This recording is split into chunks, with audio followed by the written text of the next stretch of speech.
Hey Asim, how you doing, mate? Hi Jason, how's it going? I'm Um, good, thanks. let's jump straight in. So, why don't you tell people how this all started for you and how you ended up here? Oh, so I actually stumbled upon this program or on your program online. I had a problem with OP for the past about I'd say 4 years, and I had been diagnosed by uh, a doctor as well as a coach in collaboration. They had diagnosed that I had athletic pubalgia and I had sports hernia and I had an interchangeable term of osteitis pubis, right? Yeah. I had no idea what this was. And it only happened as a result of I usually had a sedentary lifestyle before that. And I had jumped into starting to train myself and I started doing a lot of body weight stuff, cross country, sort of, you know, just at home mostly. And a lot of those movements I wasn't probably doing them in the right way, and uh, they just started to hurt. And initially, I became bedridden, so I just couldn't get out. I couldn't walk without pain. Slowly, I started working on it. I found a trainer who started helping me. He helped me activate my glutes a little bit, foam roll. He taught me a little bit about foam rolling, but I didn't know anything about anything, right? So whatever knowledge came my way, it sort of helped a little bit. But I would go back into the same patterns because the overall structure that I was on wasn't really being fixed, like the head to toe that you work on, right? So from top to bottom, sort of fixing.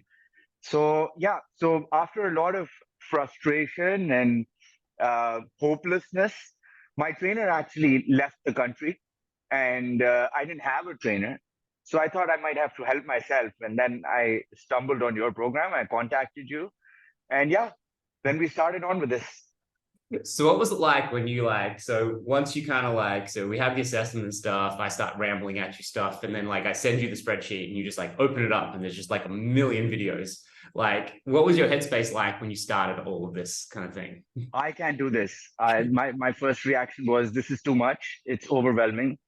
It was I didn't know where you were going to start, where it was going to end, what was for me, what wasn't for me.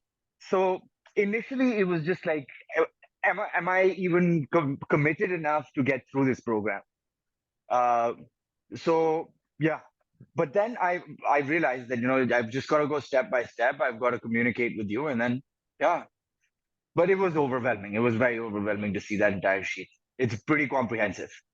Yeah. How would you so the way I would describe it is everyone goes at it a little bit of a different way. And to me, it's I present this ideal version, right? It's here are all the videos. You can watch all of them, all your two of them. And now I'm better at doing this now because as I keep adapting things. But I always think that what we did was we just came to a rhythm where it was kind of okay, you get me your videos in, you watch a couple of these new ones, and that's it. You just keep doing that and we'll just keep pushing you. And every time you send me videos, even if you don't watch any new videos, it was kind of I'll just correct what you're doing and then you'll do it better. And then you'll send it again. I'll correct what you're doing. You'll do it better. And you'll just learn that way. You'll just keep learning by doing over and over again until it makes sense to you, till what you're doing makes sense to your body kind of things. And I don't know if you'd agree with this, but it's almost to me, all the knowledge is great. It's great, but you're just trying to get a sense of what your body's doing, right? That's what the information is, to try to decipher what the hell it is you're doing with your hips, why it is that your pelvis is moving to the side, right? Once you've got the feeling of what it's like when your pelvis is unstable, or when you connect your feet to the ground, or when you breathe properly and it activates your core, right?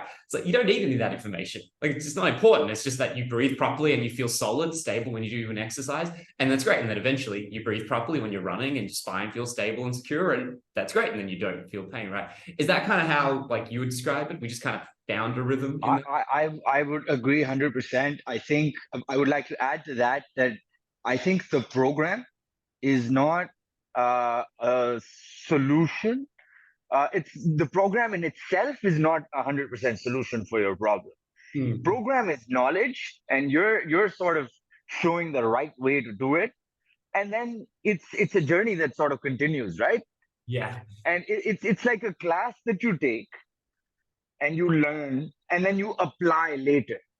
And Yeah. then even after the program is ended, these niggles and all of these problems, like I've spoken to you about this earlier also, it will come back.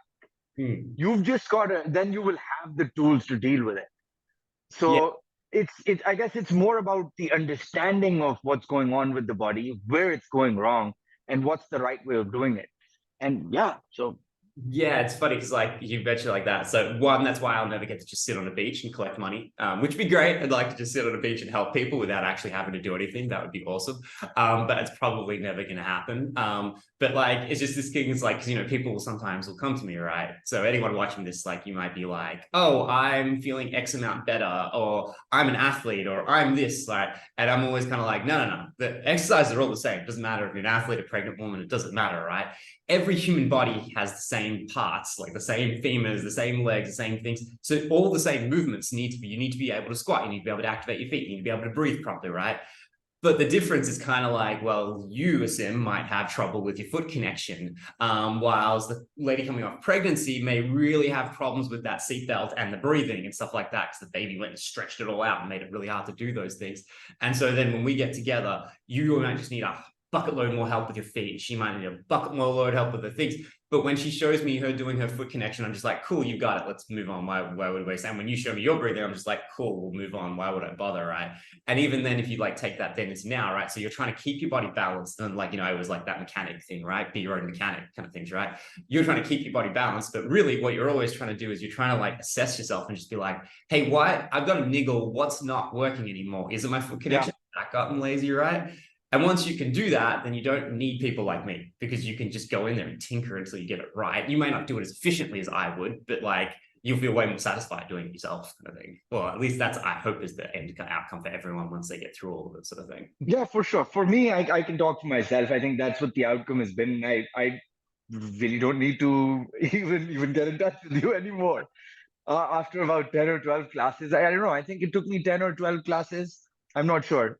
It's different for everybody. Yeah, it's It, absolutely for everybody. it's Yeah. different for everybody. I mean, if somebody can just breeze through the first 5, 6 stages, I think it'll just take them 2 or 3, and then 2, 3 more classes to finish it. I don't know. I mean, it works different for everybody, right? There was one young Indian fellow who finished it in, I think, 5 sessions. This was, Right, but he was training like 8 hours a day. He was, right, so right. yeah, he was a young kid. I don't know how he physically could train 8 hours a day, but he just did it. He would just show, apparently. Well, like you said, young kids, so probably age was a factor there also, Yeah, right? he was Yes, 19. Yeah. Age, right. it's funny, right? It's like, you know, I'd rather be lucky than good. I'd rather just be young. Like whatever problem I Yeah, have, if you're just young, it just fixes itself. Yeah, for once sure. you're north of 30, everything's way harder. Yes. For sure. What do you reckon was the hardest bit of everything? Like, what was the bit where you just got, like, in the, say, in the middle of, what was the point where you just, things just got really hard all of a sudden, where you got an episode or something? Like, what made life really difficult? I, I think it's the commitment, right? So you've got to, once you're into the program, you've got to be committed, and you've got to know that it's going to take some work. It's not going to be Jason is going to have a magic pill and he's going to give it to you and it's going to be fine. It's not going to be like that. You're just going to guide, and then the work has to be done by us, right? The person. So staying committed, I feel, was the challenge. Getting through that commitment, getting through the processes, everything that was on the sheet, the homeworks, the video feedback, live feedback, the sending back and forth, correcting the exercises. Sometimes it would get really frustrating because you just can't get a hang of one sort of an exercise, or you can't get the right muscle activated. It gets very frustrating, but then you get through it. Uh, yeah, so I guess the commitment part and just knowing the mental aspect of getting over the entire overwhelming sheet and getting through the whole process was the challenge. Otherwise, it's fine. It's such a difficult thing because, like, you know, like you're saying earlier, right? Like, it's literally like doing a uni course. You've just got like all this stuff, and who wants to go to class? Do you know what I mean? Like, or more importantly, think about when you went to uni, right? What did you do? It's not like you sat there and you took your notes and then you, like, you know, you went and studied every night. No, you didn't. You like put it all off to the end, and then you crammed right before the exam, and then you took your exam and you got a good grade, and like that was it, right? And then it's like, so like it's like, you know, when you do this, it's the exact opposite. Like, oh no, you got to like take your notes, and then you got to like put your homework again. You got to like who wants to do that? Like, no one wants to do that. We didn't even do that when we were at uni, kind of things, right? Like, I think it makes it so hard, and it's what makes it such a difficult condition So because you really got to want to change your condition, right? You yeah, you have to want to improve your injury, and then it's going to happen. what If you want to cram the course at the end, I don't think it's going to happen. well, no, it definitely won't. I've seen it. It doesn't. Yeah, But yeah, it's funny like that because like it's just that's what makes it so hard to treat. Because even as a therapist, I can't cram it all in and be like, it's like, oh no, no, no. yeah.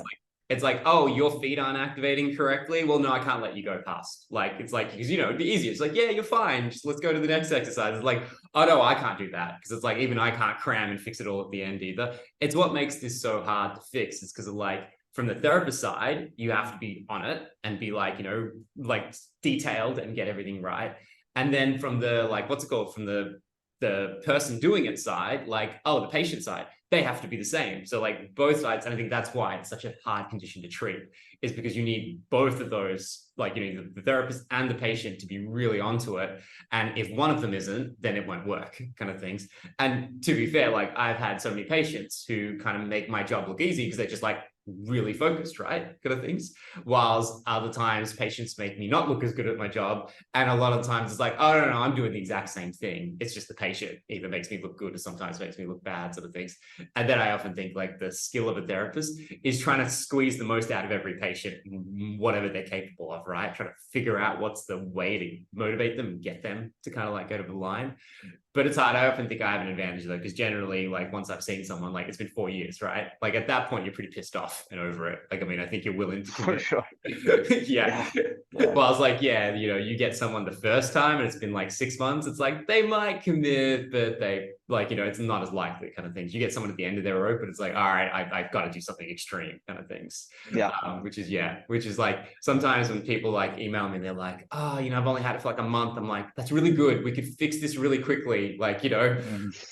but I don't know if you can have the motivation to, but like you could fix it really quickly twice the time. But yeah, half the time it's like, no. And then 2 years later, they'll come back and then it'll be like harder, but it's like, okay, now you're focused. Now we can do this kind of things. I've had that happen a bunch of times. It's pretty funny. I guess also people just need to get through what not to do, or what everything that they've tried and hasn't worked, Yeah. and cancel that out and sort of be like, okay, I need a comprehensive solution to this that's long lasting, that's going to teach me something about my body and how it works. Well, it's funny because So it's funny as well, right? Because I did a testimonial, like I did another testimonial like earlier this week, and I was chatting with him about it. But I was saying to him that basically like, oh, if you go and you see like a bunch of like, you saw a bunch of therapists, right? And they would have taught you a bunch of stuff that definitely made my job easier, kind of things as well. So it's kind of like, oh, well, maybe you do have to kind of like what I do sometimes is just a little too extreme. And you need like, you know what I mean? You didn't know what foam rolling was. Maybe you do need a little bit of this is how rehab works. You need to do this at least 3 times a week, kind of things. And then when I'm like, cool, I need an hour a day. It's like, okay, that's yeah, not so intense. Like I've at least done something. I'm not going from 0 rehab to an hour a day kind of things. I've got some experience of this. Yeah, I do wonder about that because obviously I have no control over that, but I do wonder about that. It's interesting. yeah. Okay, so anyone who's thinking about doing this, anyone who's thinking about jumping in, what advice would you give them? How would you, like, from what you've learned, what would you want to tell them so that they could be successful? Um, I'd say there's 1 hour of so there's a class that happens with you, and that's just the tip of the iceberg, right? Yeah. And then every day you've got to work on it, and every day you've got to see your videos. Every day you've got to. I just want people to have like clear expectations from the program and the work that they got to put in Hmm. on their end. The amount of understanding that you can give, the amount of help that you do give is a lot. I'm not saying that it's less, but it's just that the actual job and the fixing of the injury is done on the behalf of the person. So yeah, I mean, people coming in, if they get frustrated in the middle of the program, I'd say just keep going, dude. Like you've got to trust the process. You've got to go through head to toe and fix everything that comes. You never know what is coming in the way, right? So it could just be your shoulder that's not working properly, and it's not going to let you run or rotate your pelvis properly, right? Yeah. And it could be one foot connection and the other foot connection, or it could be your pinky, right? That could be causing the problem. Joking is not, like your pinky toe is a really important part of how your foot It's a really important part. Yes, activates. I realized later. I thought it was just a fifth finger that we didn't really require. It's evolutionary lag that was just Or coming just along. something that's there to smack your foot into so that you can like get a lot of pain when you stub something. Yeah. Sort of, yeah. But I didn't know how important it was. And so your shoulder mobility, how important that is. And, I mean, just the push and pull sections in the sheet, I still work on them sometimes. Just hangs and everything else. So all I'm saying is that it's whoever's coming on board needs to know that it's work. And if they want to get rid of their injury, it's going to take some work. It's going to take a commitment, and they'd have to listen to you and sort of do what you say. Awesome. Awesome. Well, this was fun. Thank you so much for this, Asim. And yeah, anyone who's watching this, hopefully you can kind of take away a lot from it. But yeah, it's like Asim's kind of saying, it's just, to me, it's always logical, right? Like it's like the mechanics are easy to deal with kind of things. And yeah, like sometimes the other things will load you up things like, that knee injury you had 5 years ago probably played a role in why you got this injury now, sort of things. Yeah. And you might have to deal with that and properly fix it, because before you didn't, you just compensated around it and it led to OP 5 years later, sort of things. But that if it's just methodical, and sometimes it's frustrating because you'll get to impasses. But if you just stay methodical and you just kind of block things out step by step, the body always responds. It wants to heal. It's not interested in staying injured kind of things. So if you can stay methodical, your body will respond. But thank you so much. One last thing I wanted to say is pain perception. So that was something that I learned about that pretty much changed how I viewed pain and injuries throughout. And I think that delving into that and understanding that for a new client from you would help them greatly understand that pain is not really an indicator of how their injury is improving or getting worse, right? Yeah. It's sometimes going to stay there. The body is going to be thinking about the fact that there is pain because it has had pain for such a long time, and it's going to be taking care of you by showing you pain. But it's not a measure of progress. So what Asim's touching on there is basically pain is multifaceted, and I have videos that go into all these things in more detail. Yeah. But basically what Asim's like touching to there is the idea that if you've had pain for a long time, your body sensitizes to it. So you can be making great progress, but those sensitive pain receptors can basically be giving you feedback that you're not. And so if you're trying to measure yourself based on pain, that's a really bad way to measure progress, because it'll lag behind. The pain will often lag behind. And alternatively, and this gets really confusing, the type of pain receptors you develop, they change as your pain becomes chronic. So they become less reactive. So you won't realize in the moment you're causing pain, but a lot of times you'll get post-exercise pain. You think you're fine in the moment, and then your pain's there later on. So if you're relying on pain as a measure, it's really bad, because it might not be telling you when things are going wrong either.